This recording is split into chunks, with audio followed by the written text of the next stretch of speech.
Okay, അപ്പോൾ നമുക്കൊരു questions ചെയ്ത് നോക്കാം. നമ്മുടെ 2024 നീറ്റിന്റെ ഒരു ക്വസ്റ്റ്യൻ ആണ്. എന്താ ക്വസ്റ്റ്യൻ?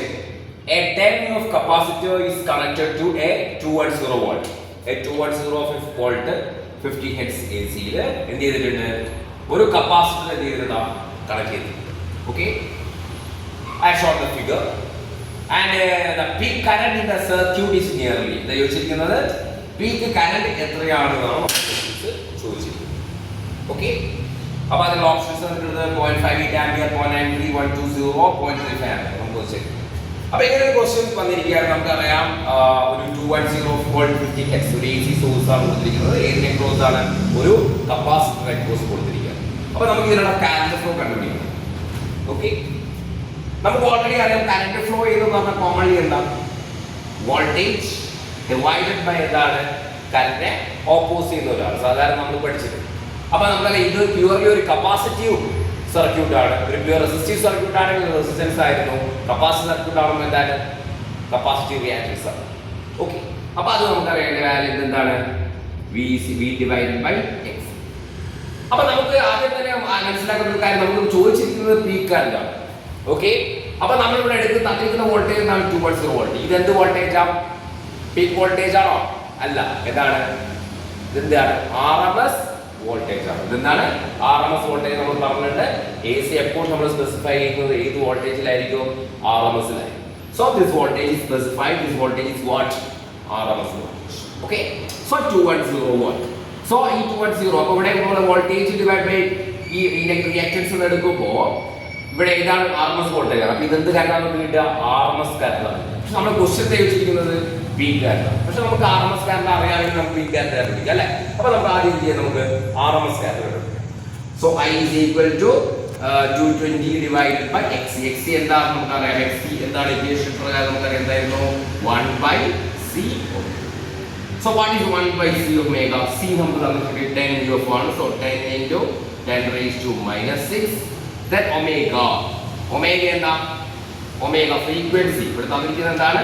ഫ്രീക്വൻസി ആണ്. Frequency is equal to 50 Hz. Frequency അറിയാമെങ്കിൽ നമുക്ക് ഒമേഗ അറിയാമെങ്കിൽ എന്തായിരിക്കും? 2/f. That is from this equation 2 into 50 Hz. That is 100 pi. Okay, എന്താ നമ്മൾ ഓൾറെഡി പഠിച്ചത് ഫ്രീക്വൻസി f ആണെങ്കിൽ ആംഗിൾ ഓഫ് ഫ്രീക്വൻസി ഒമേഗ എന്ന ആംഗിൾ ഓഫ് ഫ്രീക്വൻസി റിലേഷൻ എന്താണ്? 2πf ആണ്. സോ 100 pi എന്ന് കിട്ടും. അപ്പോൾ നമുക്ക് ഡയറക്റ്റ് സബ്സ്റ്റിറ്റ്യൂട്ട് ചെയ്യാൻ നമുക്ക് കിട്ടും 100 pi എന്ന് കിട്ടും. സോ നമുക്ക് സോൾവ് ചെയ്ത് കഴിഞ്ഞാൽ ജസ്റ്റ് എന്ത് കിട്ടും? 10⁻⁴ ആണ്. ഇത് നമുക്ക് എന്തെടുക്കാം? 10⁻²² എന്ന് എടുക്കാം. So 10⁻⁻5 10⁻⁻5 plus 10⁻². മാത്തമാറ്റിക്സ് ആണ്. സോ 10⁻⁻³ pi എന്ന് കിട്ടും. 10⁻⁻3 കിട്ടും 10⁻³ divided by that is 1000 divided by pi നമുക്ക് കിട്ടും Xc. ഓക്കെ, ഇനി X കിട്ടിയാൽ മതിയോ? ഇല്ല, X നമുക്ക് ഇവിടെ സബ്സ്റ്റിറ്റ്യൂട്ട് ചെയ്യണം. ഇവിടെ സബ്സ്റ്റിറ്റ്യൂട്ട് ചെയ്യണം. സബ്സ്റ്റിറ്റ്യൂട്ട് ചെയ്ത് കഴിഞ്ഞാൽ നമുക്ക് കറന്റ് വാല്യൂ, എന്ത് കറന്റ് വാല്യൂ കിട്ടുന്നത്? പീക്ക് ആണോ? അല്ല, RMS. കാരണം എന്താണ്? ഇത് voltage RMS voltage. AC voltage നമ്മൾ പറഞ്ഞിട്ടുണ്ട് 220 വോൾട്ട് PX എന്ന രീതിയിൽ സ്പെസിഫിക്കേഷൻ കൊടുക്കുന്നുണ്ടെങ്കിൽ ആ സ്പെസിഫിക്കേഷൻ എന്താണ്? RMS ആണ്. നമ്മൾ ഓൾറെഡി ചർച്ച ചെയ്തത്. Okay, so this will be what? 1000 divided by pi. So pi will come this side. So 220 divided by 1000 into pi. So this can be easily cancelled out. Okay. Now 22 divided by 100 into pi. So that we can be calculated as 11 divided by 50.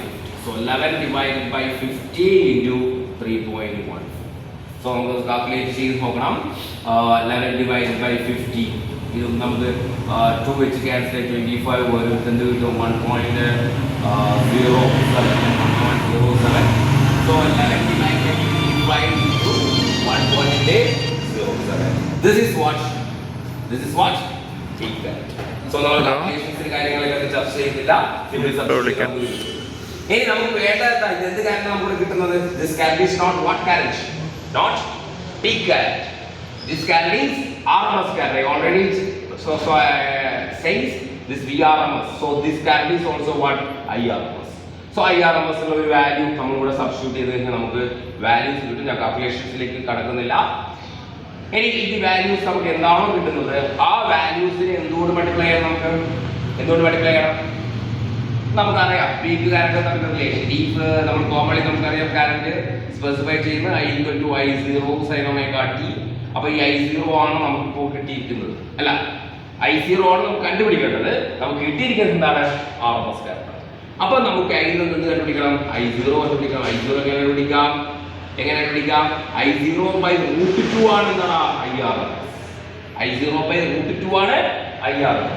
അപ്പൊ നമുക്ക് എന്താ കിട്ടിയിരിക്കുന്നത്? Already ഞാൻ discuss ചെയ്ത് എന്താ കിട്ടിയിരിക്കുന്നത്? നമുക്ക് IRMS ആണ് കിട്ടിയിരിക്കുന്നത്. അതിന് ന്യൂമറിക്കൽ വാല്യൂ ഞാൻ ചെയ്യുന്നില്ല, ന്യൂമറിക്കൽ വാല്യൂ നിങ്ങൾ ചെയ്തു. Okay, so I0/√2. So I0 is equal to കിട്ടും √2 into IRMS. അപ്പോൾ √2 into IRMS നമ്മൾ സോൾവ് ചെയ്തിട്ടില്ല. നമുക്ക് കിട്ടിയിരിക്കുന്നത് എന്തൊക്കെയാണ്? 11/25 into 1.07. ഓക്കെ, ഒന്നുകൂടി ഞാൻ പറയാം. ആദ്യം ഇതിൽ ചോദിച്ചിരിക്കുന്നതാണ് പീക്ക് കറന്റാണ്, പക്ഷെ നമുക്കറിയാം സ്പെസിഫിക്കേഷൻ അനുസരിച്ചുള്ള വോൾട്ടേജ് എന്താണ്? RMS വോൾട്ടേജ് ആണ്. അപ്പോൾ RMS വോൾട്ടേജിന് നമ്മൾ റിയാക്ടൻസ് നമുക്കറിയാം ഇതൊരു പ്യുവർ കപ്പാസിറ്റി സർക്യൂട്ട് ആണ്, വേറെ ഒന്നുമില്ല. So this pure capacity circuit current opposite factor that is XC അല്ലേ? R ആണെങ്കിൽ റെസിസ്റ്റൻസ്, L ആണെങ്കിൽ L ഒമേഗ, കപ്പാസിറ്റൻസ് ആകുമ്പോൾ എന്താണ്? XC 1/C omega. ഇനി RLC ആണ് നമ്മൾ കോമൺ എന്ന് വിളിക്കുമായിരുന്നു, IC ഇംപിഡൻസ് എന്ന് വിളിക്കുമായിരുന്നു അല്ലേ? അപ്പോൾ ഇവിടെ എന്താണ്? XC ആണ്. സോ നമ്മൾ ഡിവൈഡ് ചെയ്യുന്നു, നമുക്ക് I എന്ത് കിട്ടുന്നു? IRMS ന്റെ വാല്യൂ നമുക്ക് ഇതുപോലെ കിട്ടും.